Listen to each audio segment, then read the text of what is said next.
Assalamualaikum warahmatullahi wabarakatuh. Alhamdulillahilladzi arsala rasulahu bil huda wa dinil haq liyudhhirahu 'alad dini kullih walau karihal musyrikun. Asyhadu an la ilaha illallah wahdahu la syarikalah wa asyhadu anna Muhammadan abduhu wa rasuluh la nabiyya ba'dah. Segala puji dan syukur kita aturkan kepada Allah Subhanahu wa taala. Salawat dan salam sampaikan kepada Rasulullah Muhammad sallallahu alaihi wasallam. Pada kesempatan yang berbahagia ini, izinkanlah saya memberikan sedikit materi yang berkaitan dengan zakat, infak dan sedekah, wakaf dalam rangka bulan suci Ramadan.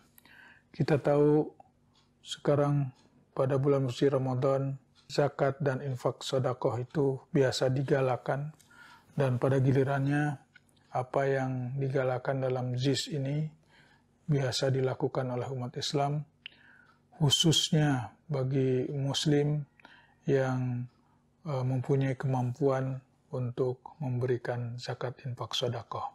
Begitu juga sekarang sudah ada lagi materi yang berkaitan dengan wakaf, berkaitan dengan wakaf uang dan sebagainya. Itu bisa dilakukan oleh umat Islam, baik bukan di bulan Ramadan, apalagi pada bulan Ramadan ini. Mungkin ada baiknya kita dengar sampaikan dulu apa itu perbedaan atau aspek-aspek yang berkaitan dengan zakat, infak, dan sedekah dengan apa yang disebut dengan wakaf. Kalau zakat, infak, sedekah itu prinsipnya adalah kewajiban yang intinya, terutama zakat, biasanya sudah ditetapkan objeknya, kemudian materinya, kemudian bagian yang harus dizakatkannya, itu sudah diatur di dalam Al-Quranul Karim.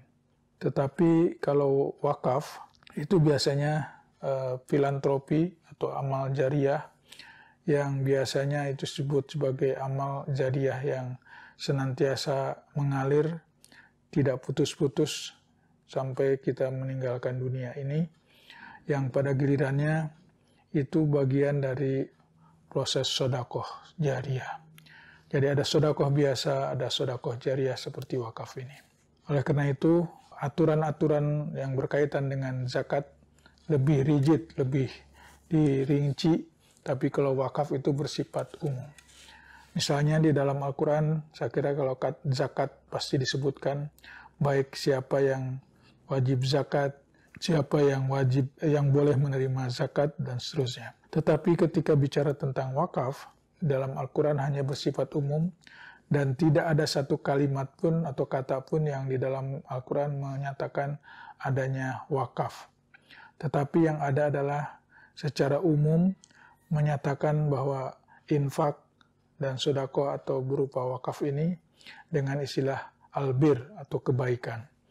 Misalnya Allah menyatakan, A'udzubillahi minasyaitonirrajim, lan tanalul birra hatta tunfiku mimma tuhibbun. Jadi maksudnya kita tidak akan mendapatkan kebaikan sampai kita bisa menafkahkan sebagian dari apa yang kita cintai. Orang yang mencintai harta atau aset tertentu kemudian diwakafkan, insya Allah itu merupakan bagian wakaf. Nah, kemudian sekarang ini sudah berkembang, wakaf itu bukan saja bersifat wakaf benda tidak bergerak, seperti membangun masjid, mushola, pesantren, dan sebagainya.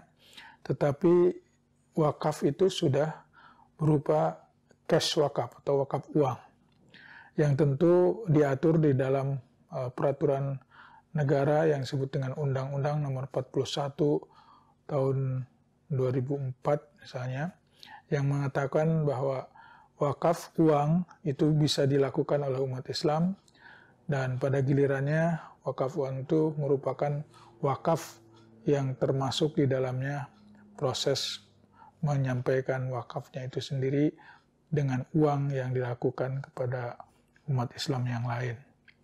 Dengan demikian, apa yang dimaksud dengan wakaf uang itu diharapkan sekarang lebih cepat, lebih mudah, dan bisa dilakukan melalui m-banking, melalui bank-bank syariah tertentu yang disebut sebagai LKSPWU, Lembaga Keuangan Syariah Penerima Wakaf Uang.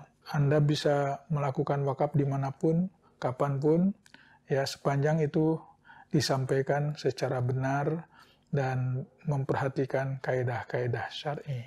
Dengan demikian, kalau kita bicara wakaf zakat sekarang ini, sudah tidak ada alasan lagi untuk menyatakan kesulitan melaksanakan wakaf dan zakat melalui uang ini. Dengan demikian, apa yang diharapkan umat Islam bisa melaksanakan ibadahnya sesuai dengan kemajuan teknologi yang ada, tapi juga tidak bertentangan dengan kaidah-kaidah syar'inya. Karena itu, saudara-saudara sekalian, bagi yang sudah punya kemampuan zakat, infak, dan sedekah di satu sisi, dan bagi mereka yang punya kelebihan lagi, maka dikembangkan melalui apa yang menjadi kewajiban dan apa yang menjadi anjuran dalam wakaf ini, sehingga itu bisa dimanfaatnya, bisa diterima oleh mustahik dan mauquf alaih kalau dalam istilah wakaf, sehingga bisa dirasakan manfaatnya oleh mereka yang membutuhkannya. Demikian saya kira ini bagian dari proses sosialisasi wakaf dan zakat, infak, sedekah melalui lembaga keuangan, dan insya Allah lembaga keuangan sudah siap melaksanakan sesuai dengan aturan yang berlaku. Mudah-mudahan Allah SWT memberikan taufik dan hidayah kepada kita sekalian, dan pada gilirannya kita bisa melaksanakan zakat, infak, dan sedekah dan wakaf dengan mudah sesuai dengan aturan yang berlaku. Wabillahi taufiq wal hidayah. Wassalamualaikum warahmatullahi wabarakatuh.